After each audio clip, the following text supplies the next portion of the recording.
Good afternoon, everyone. We'd like to welcome you to the Mesa City Council study session for the afternoon of May the 20th. All of our council is present today. The agenda for this meeting is rather short. The first item is to review the items on the agenda for tonight's formal council meeting. So council, if you could please refer to that document. Let us know if you have any questions or concerns or any items you'd like to remove from the consent agenda. After our meeting last Thursday, currently off of the consent agenda is agenda item 11A, 12A and B, and 13A and B. But council, any item currently on the consent agenda that you'd like to move over or have a presentation on? I apologize, John. Which ones are not on consent currently? Well, we have the pension, the PSPRS issue. So that's agenda item 11A is off the consent agenda. And then 12 was already off. That's a public hearing on the Mesa Town Center assessment. And then there's a public hearing on the 5-year CIP program. That's agenda item 13. 13B? Yeah. 13 Are we A, having, A and B are off of the consent agenda. Are we having a presentation on 13A and B, or am I mistaken? Did I hear you incorrectly? We weren't planning on a presentation. It's just statutorily we have to have a public hearing. So we will have a public hearing on that. And of course, any council discussion that ensues. I just have a couple of questions on the 13 items. Okay. Do you want to ask those now or upstairs or both?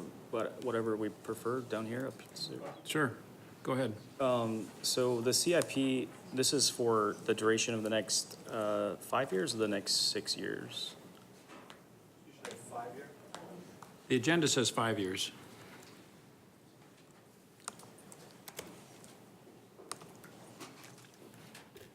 Oh, hi, Candace. What's the, and what, I couldn't find a summary line item of the total cost of CIP over the duration of the next 5 years. What is that number? Mayor, Councilmember Whitaker, that is attached as to the resolution. So if you look behind the resolution, you will find the summary of the total CIP, a capital improvement program. It's broken out by funds, but if you go all the way to the bottom, you can see the total. Sorry, I was looking at the other attachment. Councilmember Whitaker, at the bottom of page 2 on the summary, total capital improvement program for 1920, $496,672,000.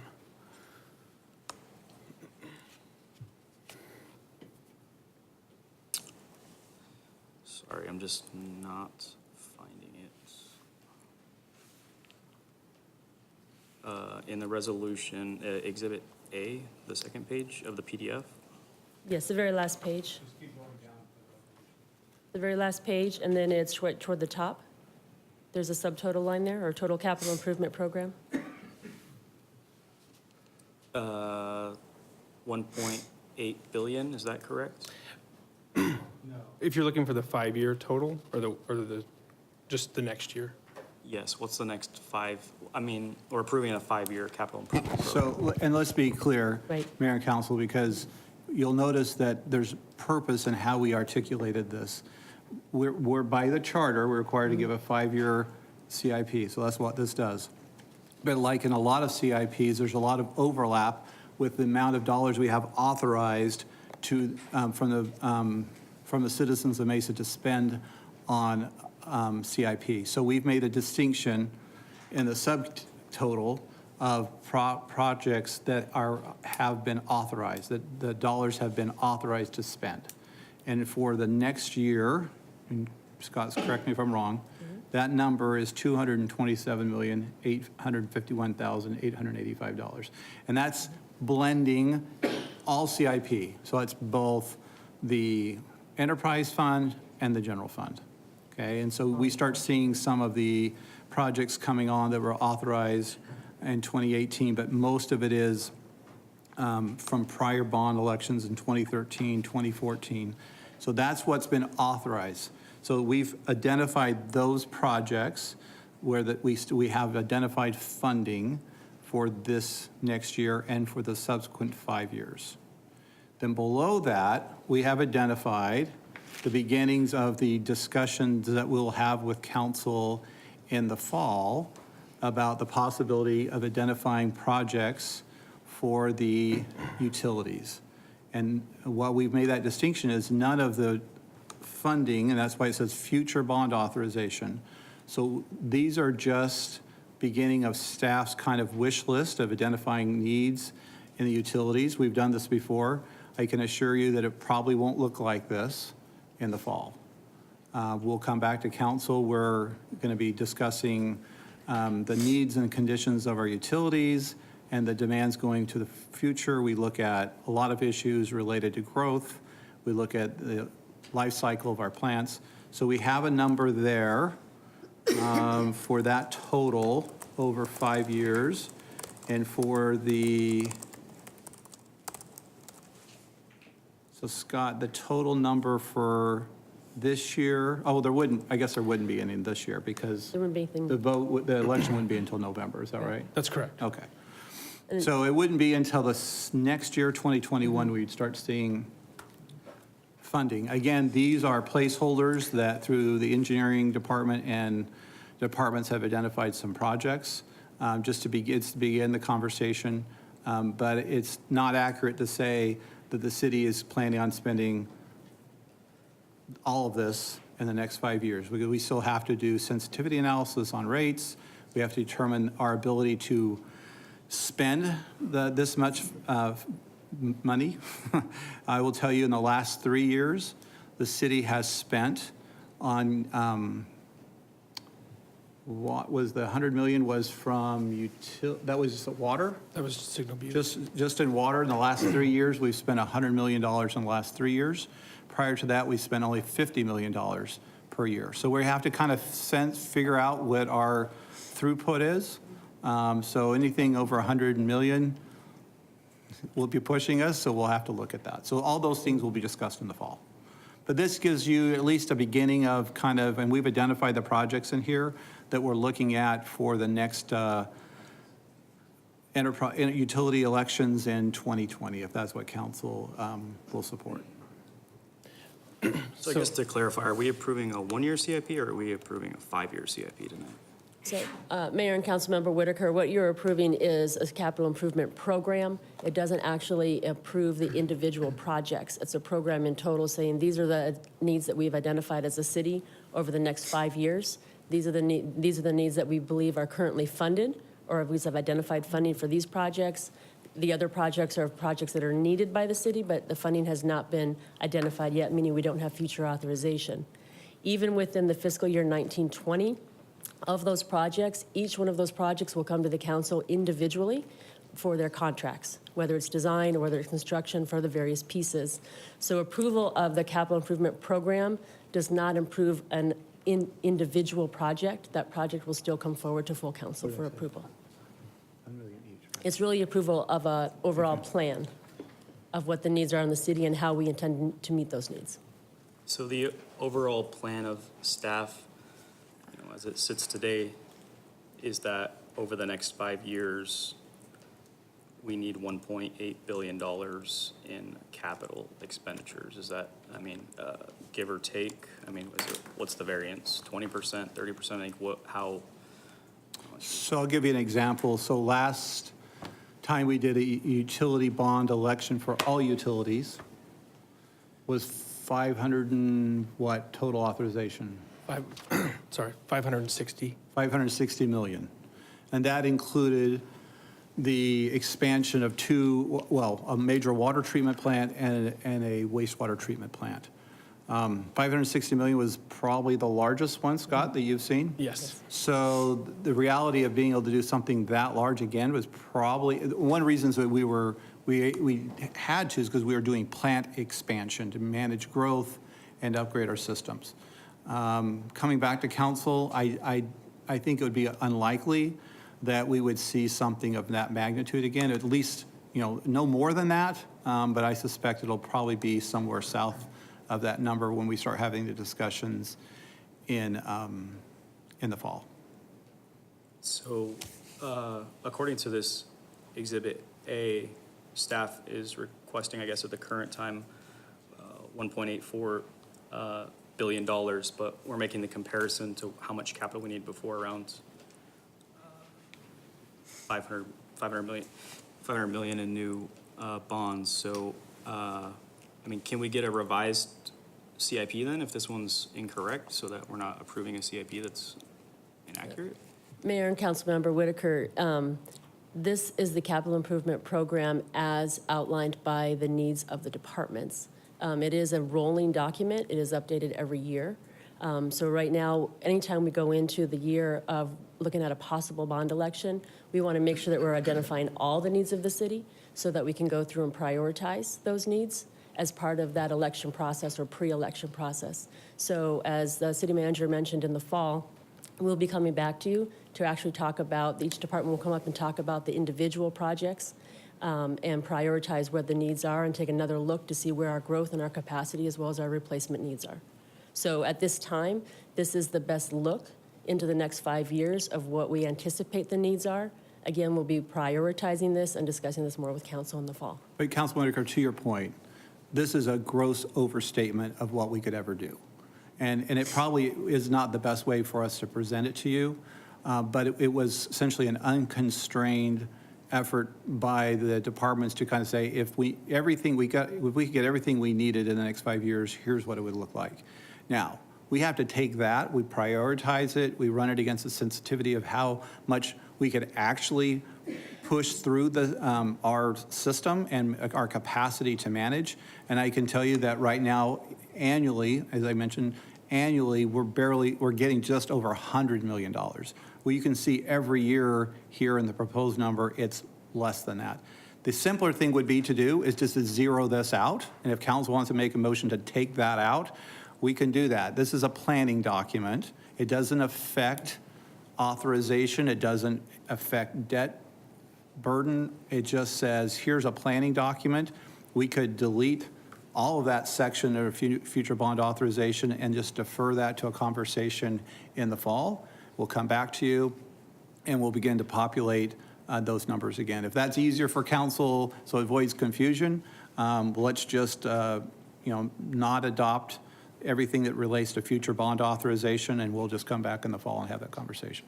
Yeah, to be clear, I would just like an accurate, if we're saying that this document, if you're saying the average is $100 million a year and that only comes out to $500 million, and according to this document, we need future bond authorization over the next 5 years of $1.03 billion, I mean, that's over 100% off. So I guess I don't mind approving a CIP budget, but I mean, if we're saying that it's off by over 100%, I guess. Well, it's 300%, isn't it? So, 500 million at the total at the end.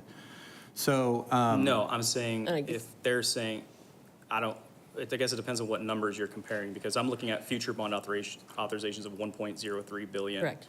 And. Oh, sorry, yes, I was looking at the Yeah. 1.8, sorry, yes. You're right, 100%, yeah.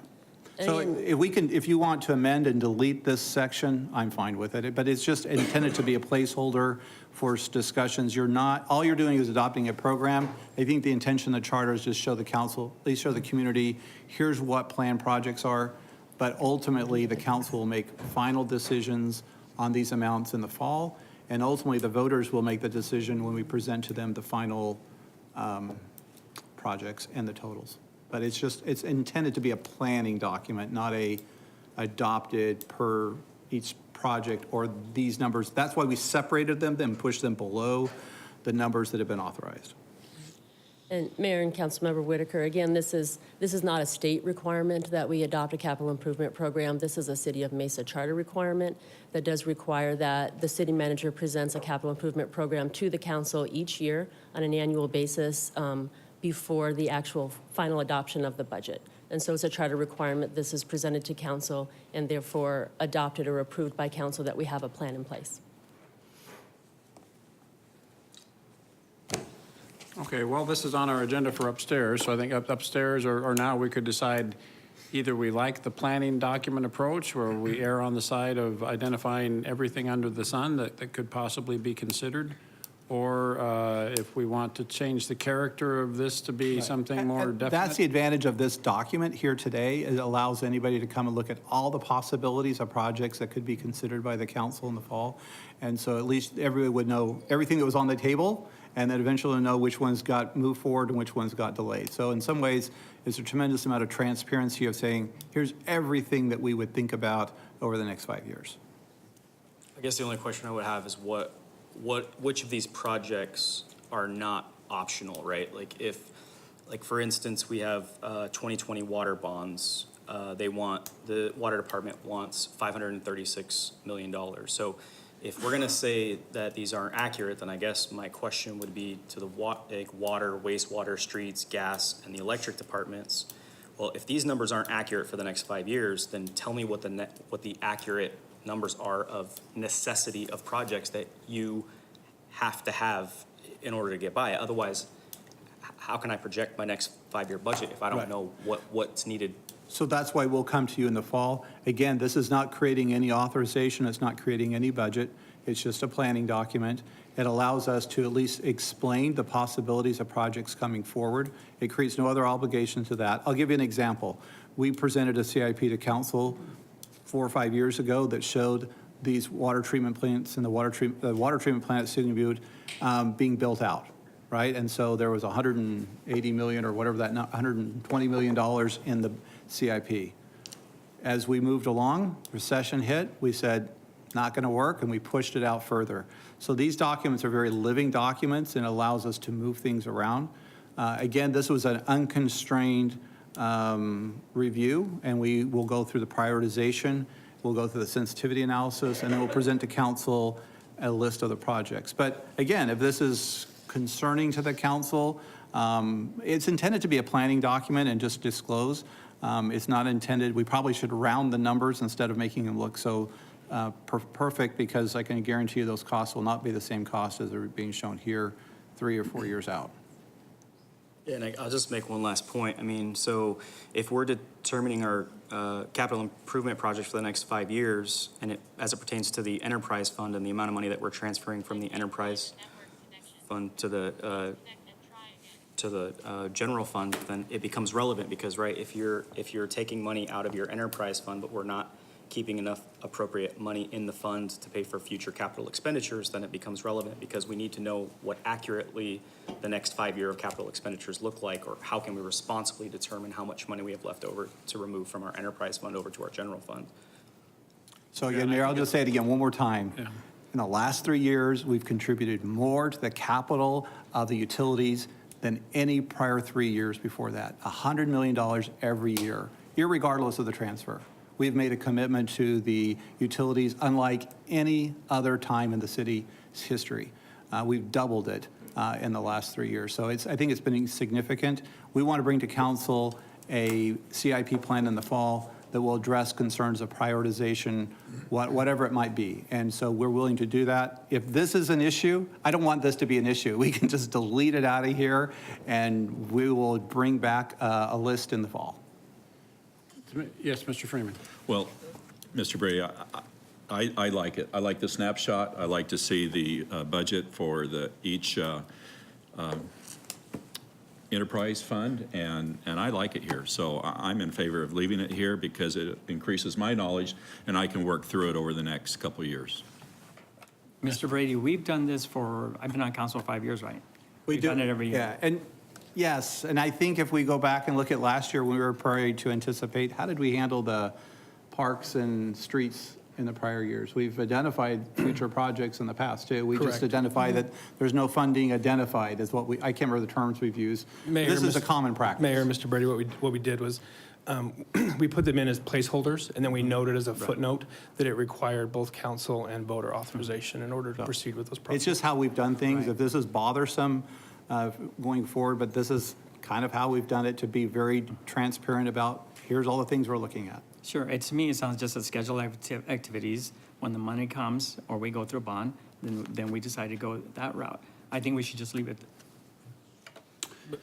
Mayor and council, if I may, just also the charter, what it says, what's supposed to be in, is it says, and this is 605B2, it says, a list of all capital improvements which are proposed to be undertaken during the next 5 years. And I understand it's not clear which of these are going to be undertaken within the next 5 years. That's sort of the debate, which ones are, but it says a list of all capital improvements. So I would just suggest that don't just strike all the list. no. And so we have to be careful about that. It's still, whether, we have to have a list. Right. So. Well, and it seems to me the critical language in the charter is capital projects that are proposed. And so I think this is the wish list from all of the departments in the city. And again, how we define a capital improvement program, the program doesn't mean all of these projects are going to be built. These are proposed projects. So it's a list of, if it's not on this list, it's not going to be built. But if it's not on this list, that doesn't mean it's going to be built. And Mayor, as Candace said, every year, council makes the final decision about authorizing it in the budget and then finally approving the contracts. So you have multiple opportunities to determine whether or not these projects move forward. To be clear, I'm not suggesting we remove it. I'm simply asking for an accurate picture of the next 5 years of CIP projects that are essential and discretionary in nature, right? Like, if you come to me and say, we have to build a new water treatment facility, this has to be done in the next 5 years, that's a non-discretionary item, has to be built. So I don't know how, I'm voting on a 5-year capital expenditure program that we've stated is wildly inaccurate, right? I mean, what's the point in voting for this? I don't get it. Like, how do we know that we're projecting the next 5 years as the city needs? I don't think anyone is asking you to vote that this is what's going to be built. It's going to be, as we've described here for the last 15 minutes, of this is the list of possible projects that might progress to the point that they get built. So I think And we'll bring more details to the council Yeah. with specifics, and it probably be modified list, but you'll be able to see where we started from and then what we were coming back as prioritization. Yeah. So I think the consensus is we'll leave it on the agenda as is, and understand that some folks might be comfortable voting and some might not. Council, any other items on our current consent agenda that you'd like to move off? I just want to confirm that 10A is off consent, 11A is off consent, and 13B is off of consent. 10A is currently on the consent. You'd like to take 10A off, correct? Please. Okay, and what else would you like off? 11A 11A is off, and 13B. and 13A is off. Yeah. A The and whole B, 13, yeah. I'm assuming, right? Yeah, okay. Yeah, 13A and B is off. And so we are taking off the agenda item 10A, which is the tentative adoption of the 1920 budget. Okay? Anything else, council, for upstairs? The next item on the agenda for this meeting is item 2. That's to acknowledge receipt of committee minutes. Is there a motion to that effect? Thank you, Mr. Freeman. Is there a second? Thank you, Mr. Thompson. All in favor, please say aye. Aye. Any opposed? Thank you. Item 3 is to hear reports on meetings and conferences attended. Council, anything you'd like to share with us? Mr. Thompson. I've been out, I guess, for the last 2 weeks. 2 weeks ago, Frank McRae and I traveled to Alexandria and spent the week in a conference for the American Natural Gas Association. And pretty much the entire time we were there, we had opportunities to go to the Hill and lobby on behalf of the natural gas, sort of, I guess, the industry from the public perspective. And so some of the things we talked about was ensuring that consumers have the choice when it comes to natural gas and energy needs. We're also asking that FERC provide oversight on transportation companies, requiring them to provide rate cases. That way, if they overcharge the utilities, the natural gas LDCs, as well as the public entities, can seek a refund, which we can pass along to our consumers as well.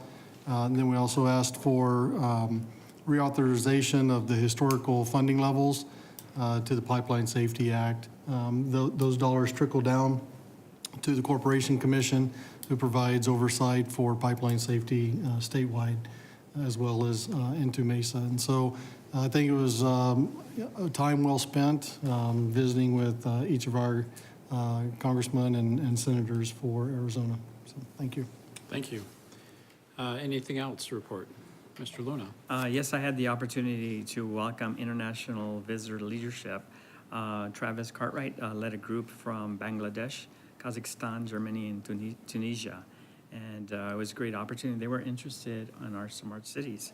And so I want to thank Scott Boucher, Mark Hirschberg, Frank McRae, and let's see, Steve Wright, and I hope I didn't miss anybody. Anyway, they were there to welcome the guests and learn about Mesa and how they operate. And thanks to our team for giving them a great preview of our wonderful city. And they were very fortunate because today was beautiful weather, and they come from very, very hot places, and they enjoyed Mesa and our beautiful city. We probably ought to note that since our meeting on Thursday, several of us were at the grand opening of the Gilbert Road Light Rail Extension, which I think is not just a red letter day in our community, an additional 2 miles of light rail out to a large park and ride facility at Gilbert Road. That'll be a great multimodal transit facility for buses and folks riding bicycles and taking the light rail. So that was a major accomplishment.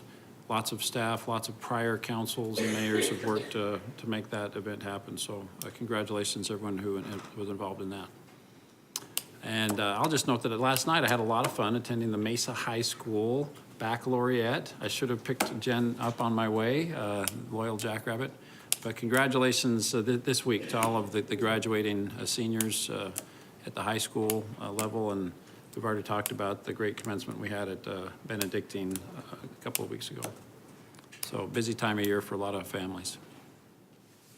Anything else to report on, Council? Yes, Mr. Luna. Just really quick, Councilmember Thompson and Vice Mayor Freeman attended the closing event for Special Olympics over at Hohokam. And I thank city staff for arranging for our Special Olympic team members to play baseball. So it was a great time for them. They were very happy. And so thank you for my colleagues for being there. Thanks for covering for us.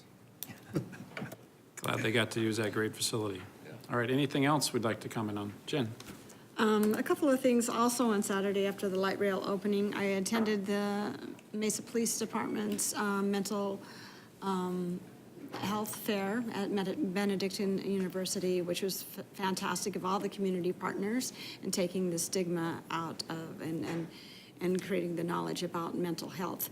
And an exciting morning was we had the launch, the unveiling of our water refill stations in downtown Mesa. We have one at the main library on the west side, at Pioneer Park, which there's a little doggy area too, and in the front of the Mesa Arts Center. So this is a way for all of us to refill our bottles. We have the best water in Mesa, as well as providing water to those vulnerable populations 24/7.